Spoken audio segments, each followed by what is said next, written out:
What is up, YouTube? It's Kingfisher745, and we are making our first video on the new PC. So I'm hoping this works out and that my audio's back to full potential as well, because I didn't change mics. That was just my old PC's effect that it had somehow on the audio. So let's just hope everything runs smoothly. So far it all seems to be going well, especially gaming wise. So in this one we're playing Marvel Heroes 2016, and we got Doctor Strange for free because of the movie. That was awesome because he was one of the characters we were missing. So I've been playing him a little bit here and there, mainly because there is an event going on, and to honor the movie. So, we're going to be doing that in the background, but I will say, this video is more about the movie review. So a lot of you wanted to know what I thought about it, and I actually got to see it on Monday. So it's been a little while, and hopefully I didn't forget anything. But here is my honest review about the movie. It's not going to be super in-depth, but it's just going to be my take on it and what I do remember. So, it was pretty familiar to me. I'm not the biggest Doctor Strange fanatic, but I was pretty familiar with this story. I almost said some things about the plot there, but I'll try to give you my review, or at least some of my thoughts, before spoiling anything. And then I'll give you a heads up for anyone who hasn't seen the movie. But yes, there will be spoilers in this, so you may want to tune out at some point. Wait for the warning though, I'll give one. So I think that most of you are pretty familiar about some of the things about Doctor Strange, but I'll keep it really basic, just really broad. Of course, it has to deal with the mystical world of Marvel. So yes, we've seen many of the superheroes, those with powers, some of the villains, or at least previews of some others like Thanos. We've seen some of the gods with Thor, Loki, and so on. But this one has to deal with, basically, magic and sorcerers. Doctor Strange is, after all, the Sorcerer Supreme. Or he will be. I don't think that's really a spoiler. That's basically his title. If you ever looked him up at all or know anything about him, that's him. So yeah, we're dealing with some similar elements, but a different world, different abilities, magical storylines, and different ways that those abilities develop. So yeah, just what I'm saying is it's a Marvel film. It's a superhero story, you could call it, but it is different. And I think that's a very nice break, because as much as we love superhero films, and we just love Marvel and even DC to some extent, yeah, I do love DC, it's just the movies haven't been great. Anyways, I think it's a nice thing to have, a different type of story, a different type of hero. And in that same token, we get different villains as well. By the way, you're going to see some editing points throughout this, just a few, because my inventory management is awful right now. I'm just trying to pick up certain items to keep them. So rather than bore you with that, we're going to cut that out. But yes, not only are the storyline and the heroes different, the villains are very different too. And we're going to talk about those in depth a little bit later. So yes, the Doctor Strange movie on a whole, and yeah, I know I died there. It was kind of embarrassing, but we'll leave that in this cut. The movie, I'm just going to tell you right up front, I thought was awesome. Now, some people were asking me, did I think it was my favorite Marvel film? And you know what? I have a difficult time answering that. I don't think it was, but for some reason, I can't definitively say it wasn't. So I guess that speaks pretty well for it, because before that, if you had to ask, my top three were probably Guardians of the Galaxy, Winter Soldier, and I guess Deadpool, although I really do love Spider-Man 2 with Tobey. There's just something about that movie, and I'm a huge Spider-Man fan.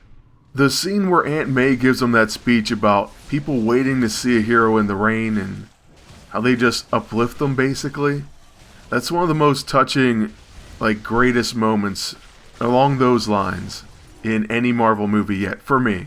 So that puts it up there and gives it a special place in my heart. So yeah, what I'm saying is to put it in that company is pretty special. So it was a very good movie, and I'd rate it extremely high.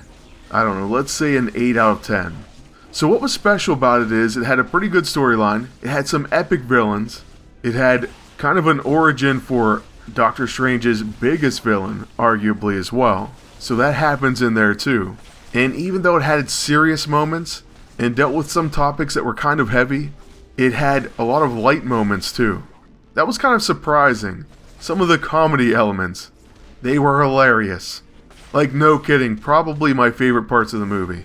So for those of you who haven't seen it, I definitely recommend it. And try to see it on the big screen. I think it looks awesome there. For myself, I always try to see Marvel movies in theaters. Well, DC too. Oh, and by the way, stay through all the credits. Now the easier part of this review for me, because that probably wasn't much of a review, is going to be spoiler intensive. So warning, there's going to be spoilers. I'm going to talk about things that are in the movie for the rest of the video basically. You should maybe come back in with like a minute left, and I'll be done talking about it. Alright, so even though I wasn't a huge Doctor Strange fan, I wasn't against him, I just didn't really collect him or read him that much. Well, even though that was the case, I was familiar with his origin. At least along the lines of, I knew he was a doctor, a surgeon, and that he hurt his hands badly.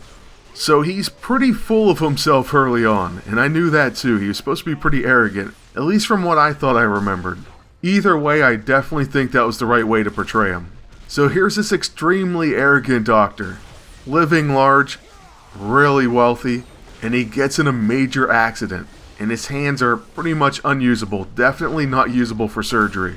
Eventually they heal up, but you can't have shaky hands at all, and operate on someone's brain. So his career was basically over, and that was his life. That was his whole identity. It was even more than that. He almost was nothing without it. At least that's the sense you get. For a man that wrapped up in himself and what he does, it turned him angry. And there was a woman in there that definitely loved him, they had a connection, and he really lashed out on her and pretty much drove her away. I don't know how solid their relationship was before that because he seemed difficult to deal with, but that definitely put it over the breaking point and it was over. But either way, here was this man. He was completely wrapped up in science, but science had no real answers for him. He needed his hands fixed so bad that he was willing to do anything, and that led him on his journey. Now, of course, there were certain plot points that happened, but basically, he heard of a man that was healed a special way through Eastern medicine, let's say. An unfixable case, at least by medicine. So he's willing to turn to something that he really didn't believe in, or couldn't believe in before. And we're not going to go play by play of the entire plot, but that's just to give you the early parts of it and how he gets started. It's interesting, you could look deeper into a lot of parts in this movie and find deeper meaning or just something to think about. But that whole section is certainly up there. Anyways, he gets his mind open, kind of like Neo, and before long he's training in the mystical arts.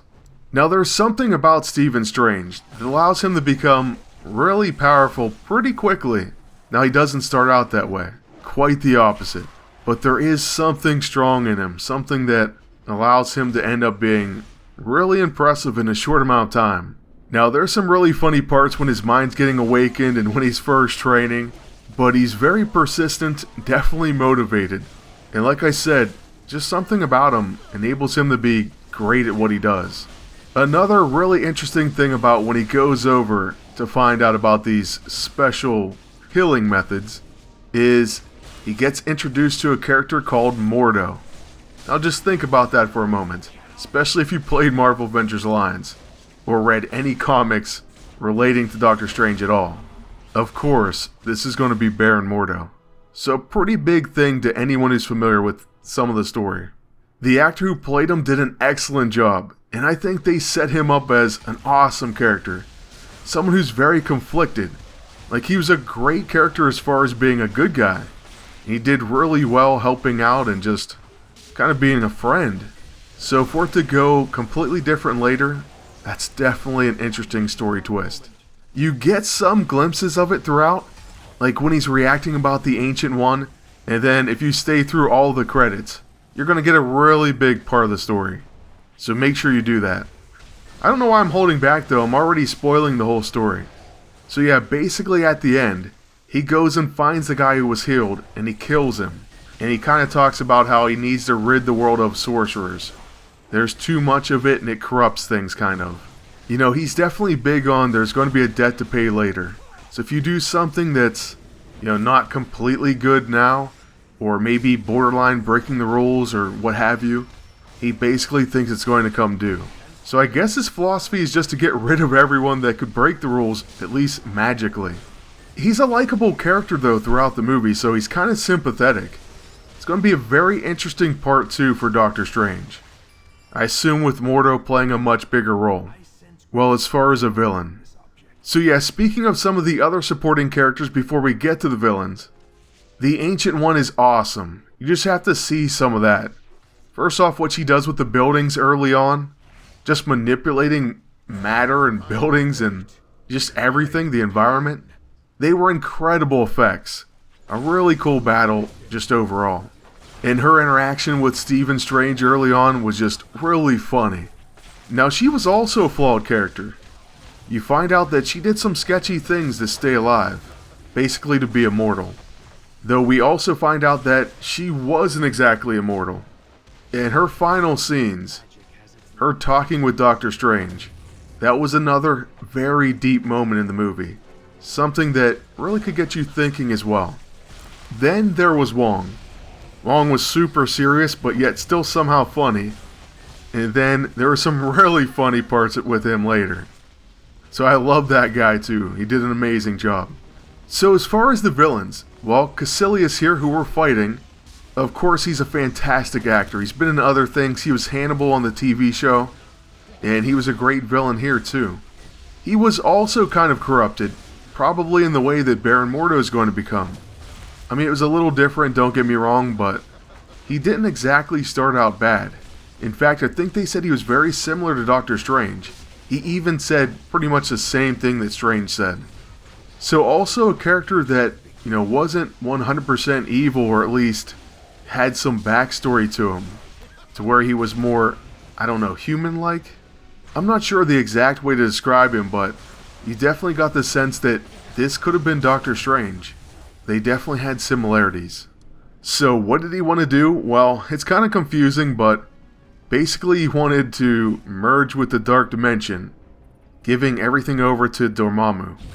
Now everyone always said I said Dormammu wrong, but that's kind of how they said it in the movie. Maybe I'm missing an emphasis, but whatever, you know who I'm talking about.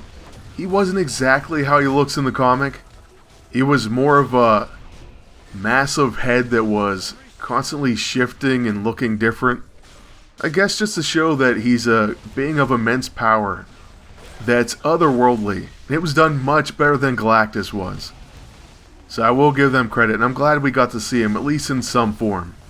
Now the whole exchange with Doctor Strange and him as far as the infinite loop was my favorite part of the movie.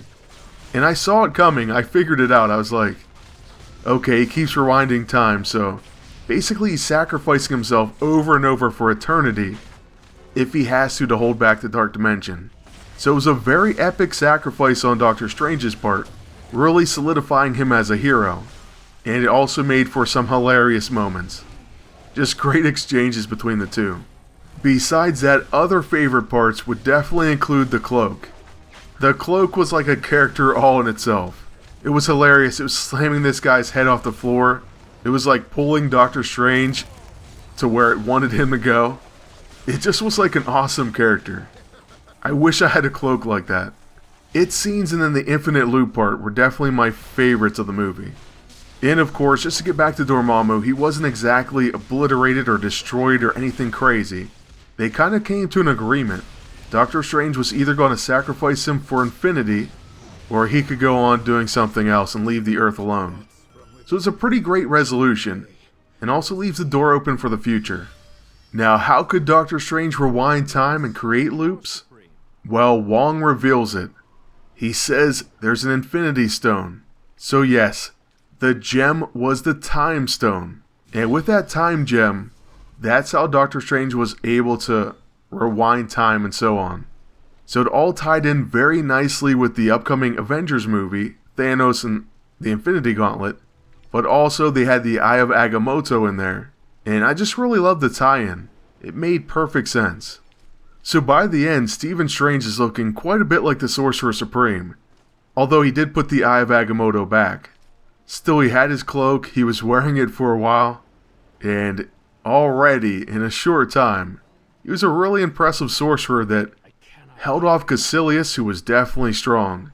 And effectively beat Dormammu. At least for the time being. So yeah, all in all, a very epic movie. Oh, and the first additional scene with Thor and them talking about Loki was also amazing. so definitely make sure you stay through the end. So yeah, those are some of my thoughts on Doctor Strange. As far as me and the new PC, I think it's running well, the games are working perfectly, no lag while recording, and I think the audio is going to be better too. I know it's a little bit later than I wanted it to be in November, but we're going to be on track now. There will be more videos to come, a lot more content of a different variety, and hopefully some quality improvement as well, especially with the new PC. So I hope you're looking forward to it. I hope you stay tuned. But that's it for now, so I want to thank you all for watching. Ask you to please like, comment, and subscribe. Then until next time, good luck and take care.